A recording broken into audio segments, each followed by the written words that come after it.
அன்னை தமிழுக்கும் அன்பிற் சிறந்த பெரியோர்களுக்கும் அன்பினும் இனிய தாய்மார்களுக்கும் ஆற்றல் மிகு இளைய சமுதாயத்தினருக்கும் பாசமிகு குழந்தை செல்வங்களுக்கும் தேன் தமிழை எப்போதும் சுவைத்திடும் தேனி நகரத்து மக்களுக்கும் எங்களது முதல் வணக்கம். தேனி என்றாலே கலைவாணி ஆளும் இடம் என சொல்லும் அளவிற்கு நாடார் சரஸ்வதி கல்வி குழுமங்களை உருவாக்கி கல்வி கண் கொடுத்த காமராஜருக்கு பெருமை சேர்த்து கல்வி பணியாற்றி வரும் தேனி மேலப்பேட்டை இந்து நாடார் உறவின் முறையினுடைய நிர்வாகிகள் அனைவருக்கும், அதை போல பாரம்பரியமிக்க மதுரை இலக்கிய மன்றம், தமிழர்களின் குரலாக விளங்குகின்ற தமிழன் தொலைக்காட்சி, இந்த இரண்டோடும் இணைந்து பொங்கல் சிறப்பு பட்டிமண்டபத்தை மிக சிறப்பாக ஏற்பாடு செய்திருக்கிற நாடார் சரஸ்வதி கலை மற்றும் அறிவியல் கல்லூரியினுடைய நிர்வாக பெருமக்களுக்கும் முதல்வர் உள்ளிட்ட பேராசிரியர் பெருமக்களுக்கும் இந்த கல்லூரியினுடைய பெருமையை பறைசாற்றி, இன்னும் சொல்ல வேண்டுமானால் பொங்கலோ பொங்கல், தை பொங்கல், பொங்கலோ பொங்கல், கல்வி பொங்கல் என கொண்டாடி மகிழ்ந்து கொண்டிருக்கிற நாடார் சரஸ்வதி மகளிர் கலை மற்றும் அறிவியல் கல்லூரியினுடைய மிகச்சிறந்த மாணவிகளே, உங்கள் அத்துணை பேருக்கும் எங்களுடைய பணிவான வணக்கத்தையும் இனிய பொங்கல் நல் வாழ்த்துக்களையும் தமிழன் தொலைக்காட்சி சார்பாக அன்போடு தெரிவித்துக் கொள்கிறோம். ஒரு இனிய நாள் இன்று. தமிழர்களினுடைய வாழ்க்கையில் எல்லோரும் கொண்டாடி மகிழக்கூடிய ஒரு மகத்தான நாள். பொங்கலோ பொங்கல் என்று பொங்கும் மகிழ்ச்சியோடு பொங்கல் வைத்தும், தித்திக்கும் கரும்பினை கடித்தும், ஜல்லிக்கட்டிலே பாய்ந்தோடும் காளைகளை தாவி பிடித்தும் பொங்கலை ஊரெல்லாம் கொண்டாடி வருகிற கொண்டாட்டம் தமிழர் பண்பாடு. இந்த கொண்டாட்டங்கள் இருந்தாலும் தமிழர் பண்பாட்டிற்கான திண்டாட்டங்களும் இந்த நாட்டில் இருக்கத்தான் செய்கிறது. எனவேதான் இந்த திண்டாட்டத்தை போக்குவதற்கான தீர்வு என்ன, அதற்கு யார் பொறுப்பேற்க வேண்டும், தமிழர் பண்பாட்டை காத்திட பெரிதும் பொறுப்பேற்க வேண்டியவர்கள் இளைஞர்களா பெரியவர்களா என்று ஒரு அருமையான கேள்வியை கேட்டிருக்கிறார்கள். இன்றைய பட்டிமன்றம் தமிழன் தொலைக்காட்சியிலே தேனி மேலப்பேட்டை இந்து நாடார் உறவின் முறை நடத்துகிற நாடார் சரஸ்வதி கலை மற்றும் அறிவியல் கல்லூரி ஏற்பாடு செய்திருப்பது இதுவரை எங்கும் காணாத ஒரு மகத்தான கொண்டாட்டமாக உங்களுடைய உற்சாகத்தை நாங்கள் பார்க்கிறோம். கல்வியை ஊக்கப்படுத்துகிற இடம் இந்த இடம்.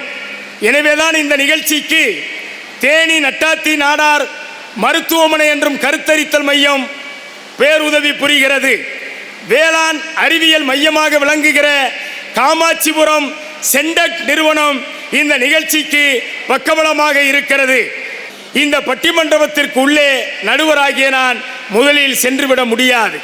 இங்கே வந்திருக்கிற பேச்சாளர்கள் எந்த அடிப்படையிலே இந்த தலைப்பை அணுக வேண்டும் என்பதை மட்டும் தொடக்கத்திலே சொல்லுவது பட்டிமன்றத்தினுடைய மரபு. இன்றைக்கு தமிழர் பண்பாட்டை போல ஒரு சிறந்த பண்பாட்டை வேற எங்கும் பார்க்க முடியாது. பாருக்குள்ளே சிறந்த பண்பாடு நம்முடைய தமிழர் பண்பாடு.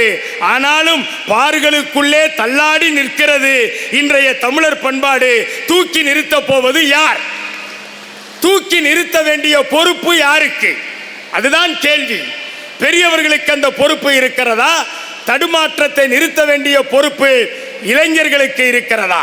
இந்த அடிப்படையிலே தான் இந்த தலைப்பை இங்கு இருக்கிற பேச்சாளர்கள் அணுக இருக்கிறார்கள். பல்வேறு பாடங்களை கற்றுக்கொண்டிருக்கக்கூடிய மாணவ செல்வங்கள் நீங்கள்.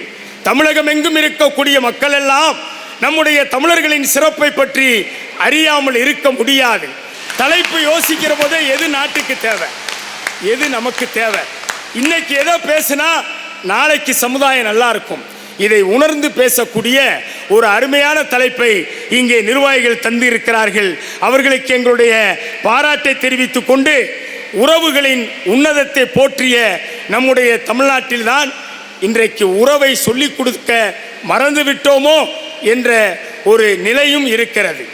எத்தனை வீடுகளில் அனைத்து உறவுகள் பெயரையும் தெரிந்து வைத்திருக்கிற பிள்ளைகள் இருக்கிறார்கள் என்றால் விரல் விட்டு எண்ணித்தான் சொல்ல வேண்டியது இருக்கிறது.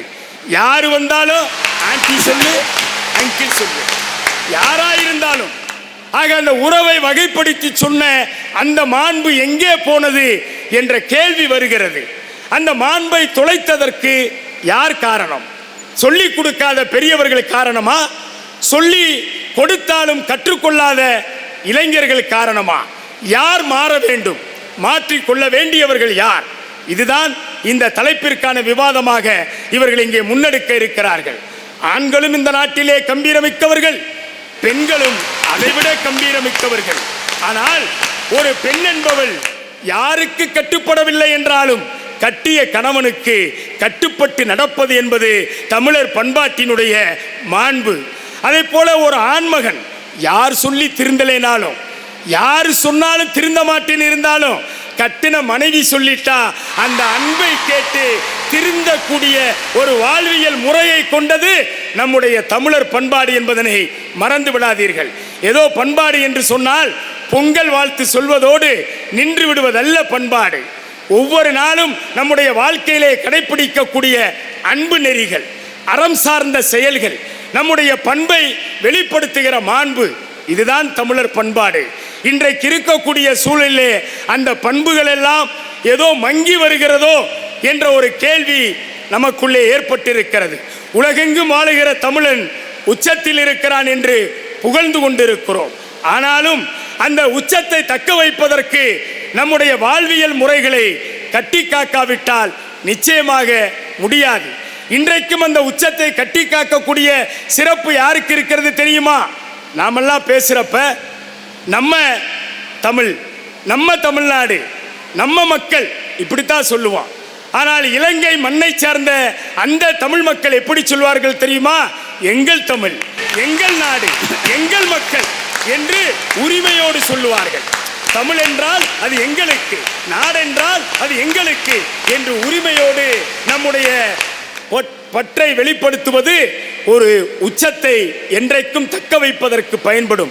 அந்த உச்சத்தை நோக்கி பயணிக்க வேண்டுமானால் தமிழர்களுடைய பண்பாட்டிலே எந்த ஒரு சிதைவும் வந்துவிடக்கூடாது. அந்த சிதைவில்லாத பயணத்தை தொடங்க வேண்டுமானால் பொங்கலோ பொங்கல் என்று கொண்டாடிவிட்டு ஜல்லிக்கட்டிலே போய் மாடுகளை அணைந்து விட்டு வீதியிலே வந்து ஆடி பாடி மகிழ்ந்து விட்டு நாங்கள் முடித்து விட்டோம் தமிழர் பண்பாட்டை என்று சொல்லிவிட்டால் கடமைக்காக செய்ததாக இருக்குமே தவிர அது நாளைய சமூகத்தை மாற்றுவதற்காக இருக்காது. எனது அருமை தமிழ் சொந்தங்களே, இந்த தலைப்பு நாளைய சமூகத்தை மாற்றுவதற்கான தலைப்பு.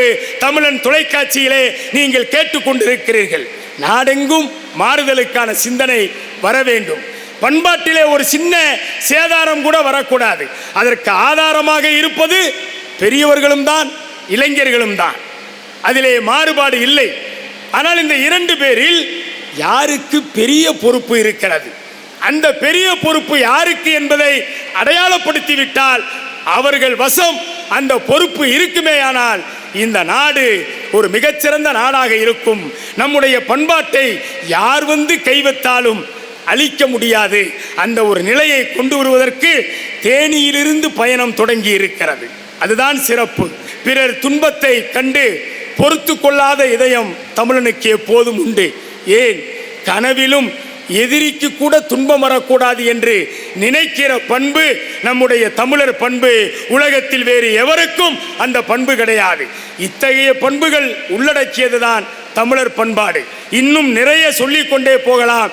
அவர்கள் அதனை எடுத்துக்கொள்ளட்டும் என்று முன்னுரையிலே தொட்டு காண்பித்து விட்டு இந்த பட்டிமன்றம் இப்போது தொடங்குகிறது.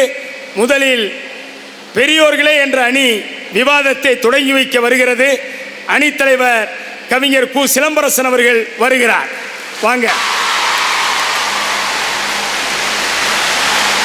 பொறுப்பிலே பிறந்து தென்னன் புகழிலே கிடந்து சங்க திருப்பிலே இருந்து வைகை ஏட்டிலே தவழ்ந்த பேதை நெருப்பிலே நின்று கற்றோ நினைவிலே நடந்து என்றும் என் நெஞ்சில் மகிழ்ந்துரையக்கூடிய தமிழன்னையை வணங்கியும் தமிழ் சான்றோரை வணங்கியும் உலகமெங்கும் தமிழன் தொலைக்காட்சி மூலமாக இந்த பொங்கல் சிறப்பு பட்டிமன்றத்தை பார்த்து கொண்டிருக்கக்கூடிய உலகத் தமிழ் சொந்தங்கள் அனைவருக்கும் என் வணக்கத்தை தெரிவித்தும் இதோ என்னுடைய பட்டிமன்ற உரையை தொடங்குகின்றேன். அழகு அழகு. நாடார் சரஸ்வதி கல்லூரி எனும் சோலையிலே கல்வி தேன் பருகும் தேனீக்களே. நாடார் சரஸ்வதி கல்லூரி என்னும் சோலையிலே கல்வி தேன் பருகும் இன்றைய தேனீக்களே, நாளை நாட்டை ஆளப்போகும் ராணிகளே, உங்கள் அனைவருக்கும் என்னுடைய சிரம் சார்ந்த வணக்கத்தை தெரிவித்துக் கொள்கின்றேன். தேனியின் சிறப்புகள் சில. ஆம், உலகத்திற்கே இசை ராஜாவாக விளங்கக்கூடிய இசை ஞானி இளையராஜாவை தந்தது தேனி பண்ணைபுரம். உலகத்திற்கே கவி ராஜாவாக திகழக்கூடிய கவிஞர் வைரமுத்துவை தந்தது தேனி வடுகப்பட்டி. உலகமெங்கும் இயக்குனர் இமயமாக திகழக்கூடிய பாரதி ராஜாவை தந்தது தேனி அல்லி நகரம்.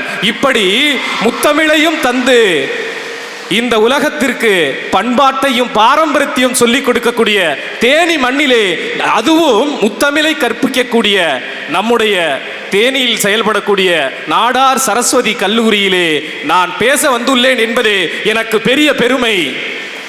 நடுவர் அவர்களே, நாம் வருகின்ற பொழுது என்ன ஒரு அருமையான வரவேற்பு. மாணவிகளாக இருந்தாலும் சரி, அலுவலக ஊழியர்களாக இருந்தாலும் சரி, நிர்வாகமாக இருந்தாலும் சரி, எல்லாம் தமிழர் பண்பாட்டோடு முறையாக செயல்படுகிறது என்று சொன்னால் அது தேனி நாடார் சரஸ்வதி கல்லூரியில் தான். நடுவர் அவர்களே, இதற்கு காரணம் வழி நடத்தும் பெரியவர்கள். இவர்களிலிருந்தே நான் பெரியவர்கள் பொறுப்பேற்க வேண்டும் என்று சொல்லி இன்றைக்கு அது இல்லை என்று சொல்ல போறேன். இவர்களை தொடர்ந்து நல்லா கவனிச்சுக்கோங்க.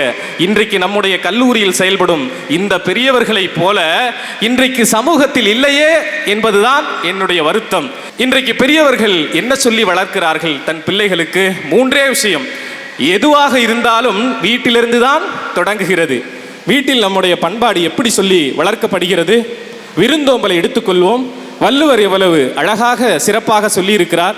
மோப்ப குலைய அனிச்சம் முகம் திரிந்து பார்க்க குலையும் விருந்து.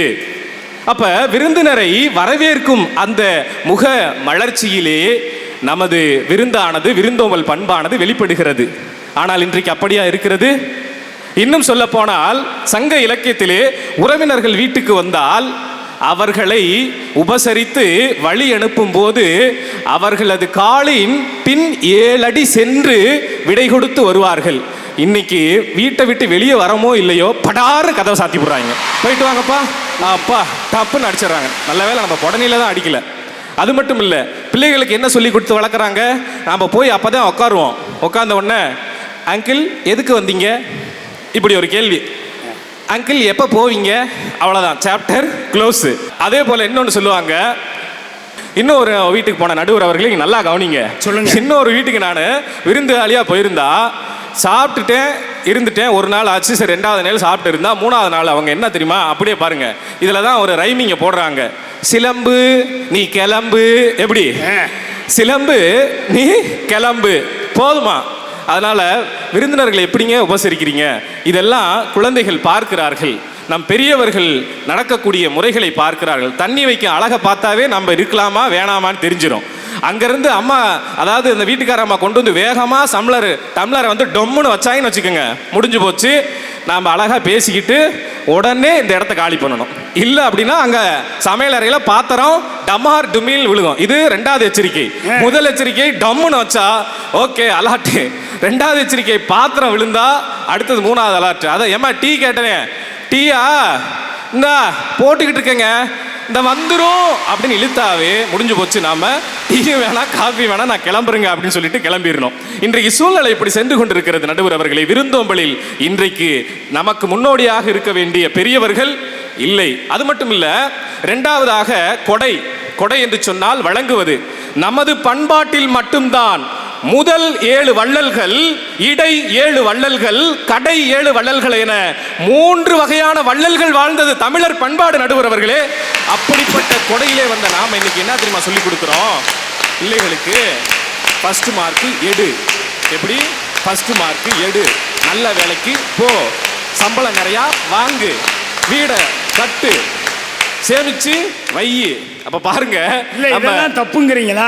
இதெல்லாம் தவறு என்று சொல்லவில்லை. நல்லா மதிப்பெண் வாங்கு, வீடு கட்டு, சேமிச்சு வைன்னு சொல்றது நல்ல பழக்கம் இல்லையா? நடுவர் ஐயா, உங்களுக்கான பதில் அடுத்தது நான் தரேன். அருமையானது, கண்டிப்பா எல்லாரும் சிந்திக்கணும். இது தவறு கிடையாது. நல்லா கவனிங்க.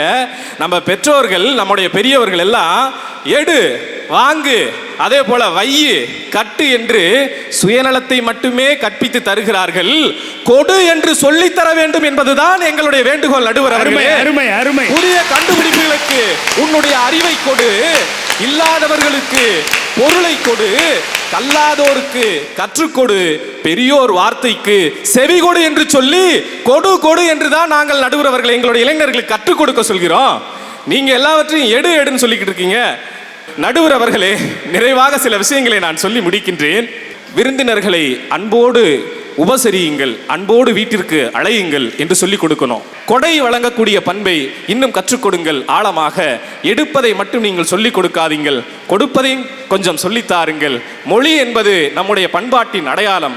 அந்த மொழியை நீங்கள் வெறும் காசுக்காக மட்டும் பார்க்காதீர்கள். ஒன்றை சொல்லுகிறேன், இதோ இந்த சட்டை, உங்களுடைய ஆடையை நீங்கள் தொட்டு பாருங்கள், அதில் ஏதும் உணர்வு இருக்கா? இல்லை. அதே உங்கள் மேல் தோலை சற்று கிள்ளி பாருங்கள், வலிக்கிறதா? ஏனென்றால் ஆங்கிலம் என்பது ஆடையை போன்றது, அது என்றைக்குமே உணர்வற்றதாக இருக்கும். ஆனால் தாய்மொழியும் பண்பாடும் என்பது நம்முடைய மேல் தோல் போன்றது, அது உயிருள்ள வரை நம்முள் உணர்வாக என்றும் இருக்கக்கூடியது. அதை சொல்லிக் கொடுத்து வளங்கள். ஆங்கிலம் உங்களுடைய பேச்சாக இருக்கட்டும், ஆனால் தமிழரும் தமிழ் பண்பாடும் நம்முடைய மூச்சாக இருக்கட்டும் என்று சொல்லிக்கொண்டு என் உரையை முடிப்பதற்கு முன்பாக, நடுவர் அவர்களை, இன்றைய இளைஞர்களை நீங்கள் கோடு போடு என்று சொன்னால் நாங்கள் ரோடு போடவே தயாராக இருக்கிறோம். நடுவர் அவர்களே, இன்றைய இளைஞர்களை நீங்கள் வரலாறு படிக்க சொன்னால் நாங்கள் வரலாற்றை படைக்கும் சாதனையாளர்களாகவே வர காத்து கொண்டிருக்கிறோம். நடுவர் அவர்களே, பண்பாட்டையும் கலாச்சாரத்தையும் பெரிதும் பாதுகாத்திடும் பொறுப்பு அது பெரியவர்களிடம்தான் உள்ளது. இளைஞர்கள் எல்லாவற்றிற்கும் நாங்கள் தயாராக இருக்கிறோம். நீங்கள் வழி நடத்துங்கள், நாங்கள் அதன்படி செய்து காண்பிக்கிறோம். நாங்களும் பண்பாட்டோடும் கலாச்சாரத்தோடும் தான் இருக்கின்றோம் என்று கூறி எனது உரையை முடிக்கின்றேன். நன்றி, வணக்கம்.